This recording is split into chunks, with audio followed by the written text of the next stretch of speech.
Halo para penjaga lilin, selamat datang di dunia Kopat Nyebong. Dapat bercerita, dengar baik-baik. Coba bayangin sebentar, misalnya selama 24 tahun hidup, kamu yakin kalau keluargamu itu biasa-biasa saja? Tiap hari harus hidup hemat, mikirin biaya sekolah, mikirin gimana caranya bisa sukses supaya nanti bisa bantu orang tua yang katanya terlilit utang. Terus suatu hari, orang tuamu ngajak kamu ke sebuah rumah mewah. Awalnya kamu kira cuma main atau mungkin rumah bos mereka. Begitu masuk isinya bikin melongo. Garasi penuh mobil kemewahan, ruang bioskop pribadi, koleksi barang mahal di mana-mana. Lalu ayahmu bilang, mulai hari ini kita tinggal di sini. Semua ini milik kita. Kamu pasti mikir, ini kamera prank disembunyiin di mana? Tapi ternyata itu bukan prank. Selama ini, orang tuamu memang sengaja menyembunyikan kenyataan kalau mereka adalah keluarga konglomerat. Dan kisah ini benar-benar terjadi pada seorang pemuda asal Cina bernama Zhang Zilong. Zhang sendiri lahir pada tahun 2000 di Pijang, Cina. Sejak kecil, hidupnya benar-benar terlihat sederhana. Dia tinggal di sebuah apartemen kecil bersama kedua orang tuanya. Karena orang tuanya sibuk bekerja, Zhang sering menghabiskan waktu sendirian. Yang paling diingat Zhang adalah satu kalimat yang terus diulang oleh orang tuanya. Nak, keluarga kita ini masih banyak utang, makanya kita harus hidup hemat. Kamu harus belajar yang rajin supaya nanti hidupmu lebih baik daripada kami. Kalimat itu terus dia dengar sejak kecil. Lama-lama, Zhang benar-benar percaya kalau keluarganya sedang kesulitan ekonomi. Jadi, setiap hari dia belajar mati-matian, bukan karena ingin menjadi orang terkenal, tapi karena dia merasa masa depan keluarganya ada di pundaknya. Dan usahanya itu memang membuahkan hasil. Nilainya selalu bagus. Dia sering masuk peringkat 10 besar dan bahkan berhasil masuk sekolah unggulan lewat beasiswa. Sampai akhirnya diterima di University of Nottingham, Ningpo. Dari luar, semua orang mengira Zhang berasal dari keluarga berada. Soalnya dia pintar, sopan, dan selalu berprestasi. Padahal kalau ada yang bertanya soal pekerjaan ayahnya, jawabannya selalu sama. Ayah saya cuma jualan latiao. Sekedar informasi saja, latiao adalah cemilan khas Tiongkok berbentuk stik panjang atau digulung, terkenal karena rasa pedas dan teksturnya yang elastis. Biasanya banyak dijual di e-commerce atau viral di TikTok. Zhang benar-benar percaya ayahnya hanyalah pedagang kecil. Yang tidak pernah dia bayangkan adalah ayahnya memang menjual latiao, tapi bukan sebagai pedagang kaki lima. Ayahnya adalah pemilik salah satu perusahaan terbesar latiao di Cina. Nah, setelah lulus kuliah, Zhang merasa perjuangannya baru benar-benar dimulai. Dia sadar selama ini semua yang dilakukan memang untuk satu tujuan, mencari pekerjaan yang bagus supaya mendapatkan penghasilan tetap, lalu membantu keluarganya keluar dari masalah ekonomi yang selama ini mereka ceritakan. Makanya, begitu wisuda selesai, dia langsung menyusun CV dan mulai melamar ke mana-mana di beberapa perusahaan. Satu perusahaan, dua perusahaan, 10 perusahaan, sampai puluhan perusahaan. Dan seperti yang mungkin juga pernah dialami banyak orang, ternyata mencari pekerjaan itu jauh lebih sulit dari yang dia bayangkan. Beberapa perusahaan memang memanggilnya untuk wawancara, tapi setelah itu, nanti kami hubungi lagi ya. Kalimat yang sederhana, tapi seringkali artinya, ya sudah, selesai sampai di situ. Hari berganti minggu, minggu berganti bulan. Telepon yang ditunggu-tunggu tidak pernah datang. Bayangin saja perasaan Zhang waktu itu. Dari kecil dia selalu diajarkan kalau kerja keras dan belajar sungguh-sungguh adalah jalan menuju kesuksesan. Tapi ketika masuk ke dunia pekerjaan, dia mulai sadar, ternyata nilai bagus saja belum tentu cukup. Persaingan sangat ketat, kadang yang dicari bukan cuma orang pintar,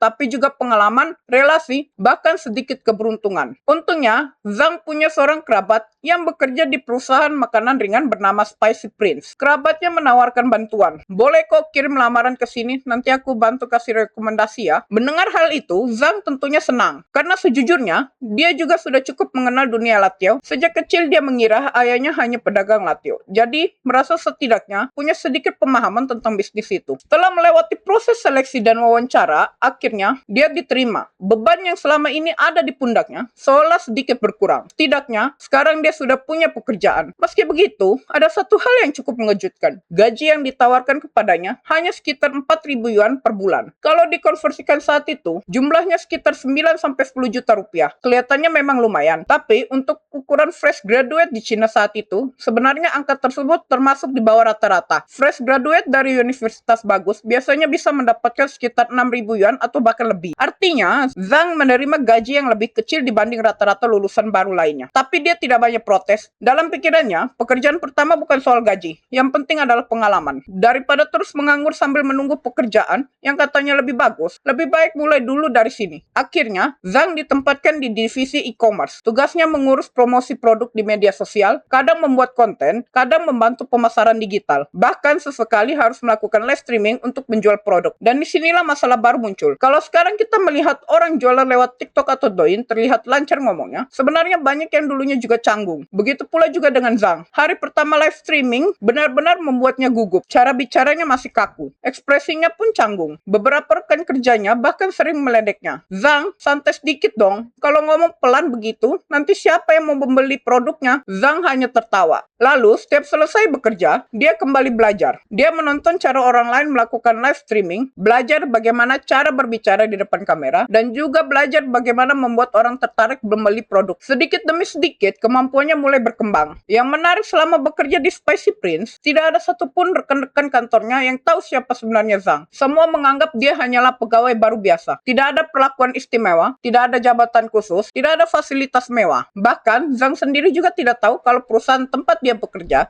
ternyata adalah perusahaan milik ayahnya sendiri. Ironisnya lagi, ayah Zhang memang jarang sekali muncul di kantor. Sebagai pemilik perusahaan besar, beliau lebih banyak berurusan dengan jajaran direksi dan manajemen tingkat atas. Karyawan biasanya hampir tidak pernah bertemu langsung dengannya. Jadi, selama beberapa tahun bekerja di sana, Zhang benar-benar menjalani hidup sebagai karyawan biasa. Datang pagi pulang sore, mengejar target, dan bahkan dimarahi kalau ada kesalahan. Dan sama sekali tidak menyadari kalau suatu hari nanti, dia bakal mengetahui sebuah rahasia yang akan mengubah seluruh pandangannya tentang hidup. Rahasia yang selama 24 tahun berhasil disembunyikan oleh kedua orang tuanya. Beberapa tahun berlalu, rutinitas Zhang hampir tidak berubah. Setiap pagi berangkat kerja seperti karyawan lain, menyelesaikan target, pulang ke apartemen sederhana, tempat kedua orang tuanya tinggal. Hidupnya biasa-biasa saja. Kalau ada yang berbeda, mungkin hanya satu. Perlahan, performanya di kantor mulai diperhatikan. Atasan melihat kalau Zhang memang pekerja keras, dia bukan tipe orang yang banyak bicara atau suka mencari muka. Kalau dia diberi tugas, dia kerjakan. Kalau dia ada masalah, dia cari solusi. Bahkan, ketika diminta lembur, dia jarang mengeluh. Mungkin kebiasaan itulah yang sudah terbentuk sejak kecil. Karena selama hidupnya, dia memang diajarkan kalau satu-satunya cara mengubah nasib adalah bekerja lebih keras daripada orang lain. Lalu tibalah suatu hari saat usia Zhang menginjak 24 tahun. Hari itu kedua orang tuanya menghubunginya. Mereka bilang ingin mengajaknya pergi ke suatu tempat. Awalnya, Zhang tidak curiga sama sekali. Dia mengira mungkin hanya makan malam keluarga atau sekedar jalan-jalan di akhir pekan. Mobil yang mereka tumpangi terus melaju keluar kota. Semakin lama, jalan yang dilewati justru dipenuhi rumah mewah. Zhang pun mulai bingung dan bertanya kepada ayahnya, "Pak, kita mau kemana?" Ayahnya hanya tersenyum dan lalu menjawab, "Nanti juga kamu tahu." Beberapa menit kemudian, mobil berhenti di depan sebuah gerbang. Gerbang itu terbuka perlahan. Di baliknya berdiri sebuah villa yang ukurannya jauh lebih besar daripada yang pernah dibayangkan Zhang. Halaman depannya dipenuhi taman yang tertata rapi, ada pepohonan langka, kolam, patung, dan semua terlihat seperti rumah yang biasanya cuma muncul di dalam film. Zhang bahkan sempat berpikir, mungkin mereka salah alamat, atau mungkin mereka sedang berkunjung ke rumah klien ayahnya. Begitu masuk ke dalam, rasa bingungnya justru semakin besar. Lantainya terbuat dari marmer, di ruang tamu tergantung lampu kristal raksasa, dan di salah satu sudut terdapat akuarium besar berisi ikan-ikan langka yang bahkan nilainya bisa mencapai ratusan juta rupiah. Masuk lebih jauh lagi, di sana terdapat ruang bioskop pribadi, ruang karaoke, ruang koleksi minuman wine, dan bahkan garasi yang berisi beberapa mobil mewah seperti Mercedes dan Porsche, dan beberapa mobil lain yang selama ini hanya dilihatnya di internet. Yang paling mengejutkan di belakang villa itu masih ada area perbukitan kecil, dan seluruh lahan itu masih termasuk milik rumah tersebut. Zhang benar-benar kehilangan kata-kata. Dalam pikirannya cuma ada satu pertanyaan, kenapa kita ada di sini? Lalu ayahnya menghentikan langkah. Beliau menoleh ke arah Zhang. Dengan nada yang sangat tenang, beliau berkata, "Mulai hari ini, kita tinggal di sini." Zhang spontan tertawa kecil. Dia mengira ayahnya sedang bercanda. "Pak, jangan bercanda. Ini rumah siapa?" Ayahnya kembali menjawab, "Ini rumah kita." Beberapa detik, tidak ada suara sama sekali.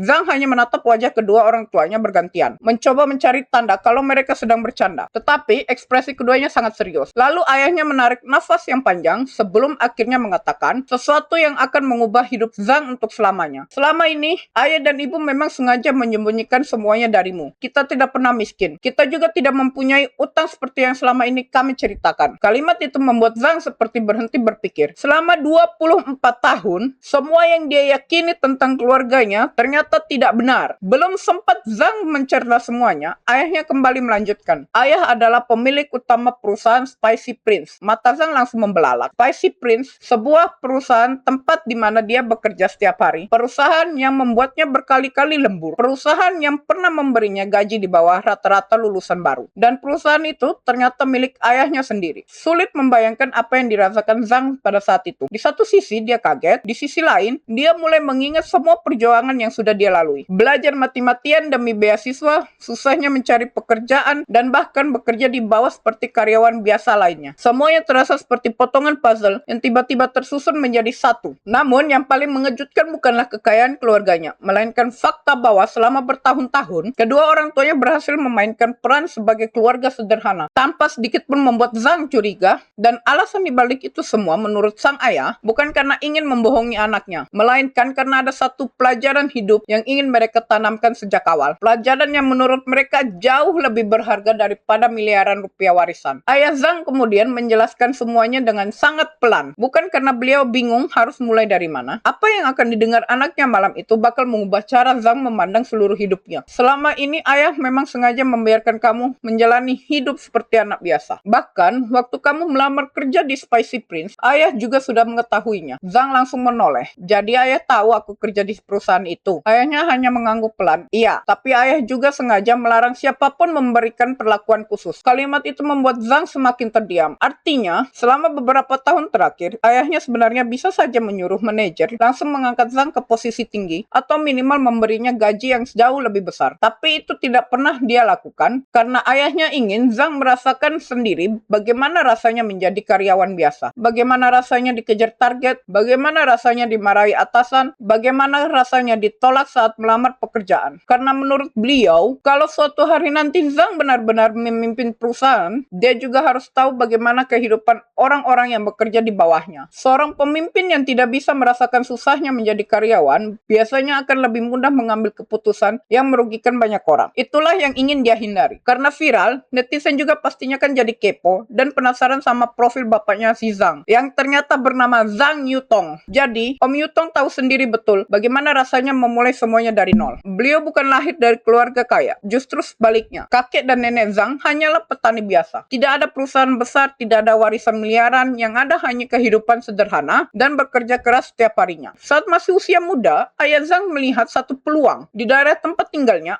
ada makanan ringan khas bernama latiao. Waktu itu sebenarnya sudah banyak orang yang menjual makanan tersebut. Kalau hanya ikut-ikutan membuat produk yang sama, kemungkinan besar usahanya tidak akan berkembang. Akhirnya beliau berpikir, kalau produknya sama, berarti kualitasnya yang harus dibedakan. Mulailah beliau melakukan riset selama bertahun-tahun dan juga menghabiskan tabungan yang dimilikinya, mencoba berbagai resep, bahkan mencari bahan baku yang lebih baik. Sampai akhirnya lahirlah merek Malawangzi, yang kemudian berkembang menjadi salah satu produsen latiao terbesar di Cina. Namun, semua proses itu terjadi ketika Zhang masih kecil. Makanya, yang dilihat Zhang setiap hari memang benar adanya. Ayah Zhang memang sibuk, sering pulang larut, sering tidak ada di rumah, bukan karena sedang berpura-pura bekerja, melainkan karena saat itu, perusahaan memang benar-benar sedang dirintis. Baru setelah bisnisnya berkembang pesat, kehidupan keluarga mereka berubah drastis. Tapi justru disitulah muncul kekhawatiran baru. Ayah dan ibu Zhang juga takut, kalau anak mereka tumbuh dengan mengetahui semua kekayaan itu sejak kecil. Semangat juangnya perlahan akan hilang. Mereka tidak ingin Zhang berpikir, ngapain capek-capek belajar, toh nanti perusahaan juga diwariskan ke aku. Mereka ingin anaknya membangun mental terlebih dahulu, belajar menghargai uang, belajar menerima penolakan, belajar menghadapi kegagalan, bahkan belajar membawa tidak semua hal bisa didapat dengan mudah. Karena menurut mereka, mewarisi uang itu mudah. Yang sulit adalah mewariskan karakter, dan tanpa karakter yang kuat, uang sebanyak apapun itu, suatu hari nanti bisa habis. Zhang mendengarkan semua penjelasan itu tanpa memotong sedikit pun. Pelan-pelan dia mulai memahami memahami alasan kedua orang tuanya. Kalau dipikir-pikir lagi, semua pengalaman yang dulu terasa menyakitkan justru membentuk dirinya menjadi pribadi yang sekarang. Kalau dulu dia langsung tahu dirinya anak konglomerat, mungkin dia tidak akan sekeras kepala mengejar beasiswa. Mungkin dia tidak akan rela bekerja dengan gaji di bawah UMR. Mungkin juga dia akan meminta jabatan tinggi sejak hari pertama masuk perusahaan. Tapi kenyataannya, tidak ada satupun dari itu yang terjadi. Dia memulai semuanya dari bawah. Dan sekarang, ketika akhirnya mengetahui siapa dirinya, yang berubah hanyalah isi rekeningnya, bukan cara berpikirnya. Justru itulah yang membuat kisah Zhang menjadi viral di seluruh Cina. Dia pun akhirnya banyak mulai diwawancarai sama media-media di Cina, yang otomatis namanya semakin terkenal. Tetapi, ternyata ketenaran itu membuat Zhang ini tidak merasa nyaman, dan akhirnya dia mundur pelan-pelan dari exposure media, dan memilih fokus untuk kerjaan mengurus perusahaan ayahnya. Banyak jadinya orang kagum bukan karena keluarganya kaya, melainkan karena selama bertahun-tahun, seorang calon pewaris perusahaan besar bisa hidup seperti orang biasa, tanpa pernah menyadari bahwa perusahaan tempat dia bekerja setiap hari sebenarnya adalah milik keluarganya sendiri. Kalau dipikir-pikir lagi, ironi ceritanya memang luar biasa. Ada juga orang mati-matian berusaha masuk ke perusahaan impiannya lewat puluhan lamaran kerja. Zhang juga memang begitu. Bedanya, dia baru mengetahui belakangan kalau perusahaan impiannya itu secara teknis sudah milik keluarganya sejak awal. Kalau kita melihat cerita Zhang Zilong, rasanya seperti film yang endingnya bikin hati hangat. Seorang anak yang sejak kecil hidup sederhana, bekerja keras, lalu baru tahu kalau keluarganya sebenarnya konglomerat. Tetapi yang menarik, kekayaan itu sama sekali tidak mengubah kepribadiannya. Nah, ternyata tidak semua kisah anak konglomerat berakhir seperti itu. Ada satu cerita lain yang juga sempat menghebohkan Cina. Awalnya mirip, tapi akhirnya justru berjalan ke arah yang benar-benar berbeda. Namanya Wang Xingchong. Kalau Zhang Zilong baru mengetahui keluarganya kaya setelah berusia 24 tahun, Wang Xingchong sejak lahir memang berasal dari keluarga yang jauh lebih kaya lagi. Ayahnya adalah Wang Jianlin, pendiri Wanda Group, sebuah gurita bisnis raksasa yang bergerak di berbagai bidang, mulai dari hotel, properti, pusat perbelanjaan, restoran, bioskop, klub olahraga, sampai taman hiburan. Singkatnya, kalau Wanda Group membuka daftar semua bisnis yang mereka miliki, kemungkinan kita sudah capek membaca sebelum daftarnya selesai. Saking kayanya keluarga ini, sejak masih duduk di bangku sekolah dasar, Wang Xingchong sudah dikirim belajar ke Singapura. Kemudian, ketika beranjak remaja, dia kembali dikirim ke Inggris dan tinggal di sekolah berasrama. Kalau dilihat sekilas, hidup Wang Xingchong jelas terlihat jauh lebih nyaman dibanding Zhang Zilong. Tapi ternyata tidak semuanya semewah yang dibayangkan. Saat tinggal di Inggris, kedua orang tuanya justru memberinya uang saku yang sangat terbatas. Bukan karena tidak mampu. Jelas bukan. Kan keluarganya punya gurita bisnis. Melainkan karena mereka ingin anaknya belajar hidup mandiri dan menghargai uang. Masalahnya, di sekolah yang ditempati Wang Xingchong dipenuhi anak-anak dari keluarga super kaya yang datang dari berbagai belahan negara. Di lingkungan seperti itu, uang saku pas-pasan membuatnya sering merasa tersisih. Bahkan menurut beberapa cerita yang beredar, dia sempat merasa kurang dianggap oleh teman-temannya. Bayangkan saja, di satu sisi, ayahmu adalah salah satu orang terkaya di Asia yang bukan terkaya di daerah ataupun terkaya di negaranya. Tapi di sisi lain, kamu harus hidup sederhana di tengah teman-teman yang setiap hari pekan bisa naik jet pribadi. Ironis memang, setelah lulus sekolah, Wang Xingchong melanjutkan pendidikan di University College of London, salah satu universitas bergengsi di Inggris. Dia mengambil jurusan filsafat, dan yang menarik lagi, dia diterima bukan karena nama besar keluarganya, melainkan karena memang memenuhi syarat akademik, yang artinya, terlepas dari status keluarganya, Wang Xingchong tetap dikenal sebagai mahasiswa yang cerdas. Sebenarnya, rencana kedua orang tuanya hampir sama seperti orang tuanya Zhang Zilong. Mereka ingin merahasiakan atau setidaknya menjauhkan anak mereka dari kemewahan keluarga. Harapannya sederhana, supaya Wang Xingchong tumbuh menjadi pribadi yang rendah hati, supaya fokus belajar, supaya tidak sibuk mengikuti perkembangan gurita bisnis ayahnya. Karena mereka percaya, anak yang terlalu cepat menikmati kekayaan seringkali kehilangan semangat untuk berjuang. Sayangnya, disinilah kisah Wang Xingchong mulai berbeda. Kalau Zhang Zilong tetap hidup sederhana setelah mengetahui kenyataan tentang keluarganya, Wang Xingchong justru mengambil jalan yang berlawanan. Begitu dia mulai diberi akses terhadap kekayaan keluarga, gaya hidupnya pun berubah drastis. Mobil-mobil mewah, jam tangan mahal, sepatu edisi terbatas, tas-tas bermerek, semuanya mulai memenuhi koleksinya. Kalau Zhang memilih tetap tampil sederhana, Wang Xingchong justru tidak ragu memperlihatkan semua kemewahannya itu ke publik. Seolah ingin mengatakan kepada semua orang, dulu kalian mengira aku bukan siapa-siapa. Sekarang lihatlah siapa sebenarnya aku. Entah itu bentuk pelampiasan balas dendam, atau sekedar menikmati hasil kerja keras keluarganya. Yang jelas perubahan itu langsung menarik perhatian publik. Setelah menyelesaikan kuliahnya di Inggris, Wang Xingchong kembali ke Cina, dan sejak saat itulah itulah namanya mulai benar-benar dikenal. Media terus memberitakan kehidupannya. Di media sosial, dia rutin mengunggah berbagai barang mewah yang dimilikinya. Mulai dari Rolls-Royce, Bugatti, Ferrari, deretan supercar lainnya yang bahkan mungkin belum pernah kita lihat secara langsung. Beberapa mobil bahkan dimodifikasi dengan biaya yang sangat fantastis. Tak butuh waktu lama, publik Cina mulai memberinya julukan generasi kaya kedua. Istilahnya yang sebenarnya cukup sinis. Julukan itu biasanya ditujukan kepada anak-anak konglomerat yang dianggap hanya menikmati hasil kerja keras orang tuanya tanpa benar-benar memahami bagaimana perjuangan membangun kekayaan tersebut. Berkat pengaruh keluarganya, Wang Xicong kemudian dipercaya menjadi chairman di salah satu perusahaan yang berada di bawah naungan Wanda Group. Meski bukan pemimpin seluruh grup, posisi itu tetap sangatlah bergensi. Wajar saja, Wanda Group memiliki begitu banyak anak perusahaan, dan menjadi pimpinan di salah satunya saja sudah merupakan jabatan yang diimpikan banyak orang. Sejak saat itu, Wang Xicong semakin sering menjadi bahan pembicaraan, bukan karena prestasi bisnisnya, melainkan karena gaya hidupnya yang begitu mencolok. Setiap unggahan di media sosial hampir selalu memamerkan kemewahan, liburan mahal, mobil eksotis, barang-barang edisi terbatas, pesta, dan berbagai simbol status lainnya. Sebagian orang menganggapnya sebagai sosok yang percaya diri dan apa adanya, tetapi tidak sedikit pula juga yang mengkritiknya karena dianggap terlalu gemar melakukan flexing. Menariknya, kalau Zhang Zilong menjadi viral karena kerendahan hatinya, Wang Xicong justru viral karena kemewahannya. Dua anak konglomerat, dua didikan yang awal hampir sama, namun ketika akhirnya mengetahui dan menikmati kekayaan keluarga, keduanya memilih jalan hidup yang benar-benar berbeda. Dan mungkin disitulah letak pelajaran paling menarik dari dua kisah ini. Uang memang bisa mengubah hidup seseorang dalam semalam, tapi bagaimana seseorang bersikap setelah memiliki uang, itu sepenuhnya ditentukan oleh karakter yang ada di dalam dirinya. Kadang hasilnya seperti Zhang Zilong, kadang seperti Wang Xicong. Itulah kisah perjalanan hidup dari Zhang Zilong dan juga Wang Xicong. Bagaimana menurut pendapat kalian? Silahkan saja komen di bawah. Dan terima kasih telah menonton video ini. Like dan subscribe untuk mendukung channel ini. Dislike kalau mau ngepet hartanya. Sampai ketemu lagi di ngepet selanjutnya. Ciao!